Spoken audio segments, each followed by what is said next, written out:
ஆண்டிப்பட்டி அரசப்பட்டி அலைஞ்சுக்கிட்டவளே, தூத்துக்குடி தும்ளுப்பட்டி திரிஞ்சுக்கிட்டவளே, தேங்காய் சின்ன மாங்காய் சின்ன தின்னுக்கிட்டவளே, கழுப்பு கடையில் 7 நாள் கஞ்சி குடிச்சவளே, அருவு கட்ட கட்ட, ஆலமரப்பட்டை, வெக்கங்கட்ட கட்ட, வேலை மரப்பட்டை, பட்டணமெல்லாம் சுற்றி வந்தால் பச்சைமான் கொட்டைன்னு சொல்லிட்டு. என்ன சார் அர்த்தம் இதுக்கு?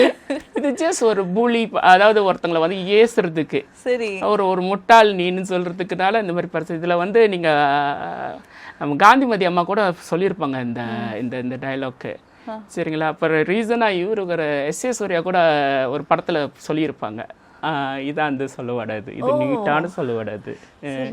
இல்லைன்னா நம்ம வீட்டில் சொல்ல மாட்டாங்களா, அரசனை நம்பி புருஷனை வித்த கதையாக போச்சு, அந்த மாதிரி சொல்லுங்க. அது அந்த மாதிரி அதெல்லாம் சின்ன சின்ன வரும். ஒன்றும் தெரியாது பாப்பா, 12 மணிக்கு போட்டுக்கிச்சான் தாப்பான்னு ஒன்றும் தெரியாதுங்க, ஈத்தலை ஆற்று போச்சா பூனை குறுக்க வந்துச்சான்னு சொல்லி அந்த மாதிரி சொல்லுவாங்க. அந்த மாதிரி தான் அந்த சொல்லுவாட சொல்லுவாங்க. இன்னும் 2 சொல்லுங்க. நல்லா இருக்கு கேட்க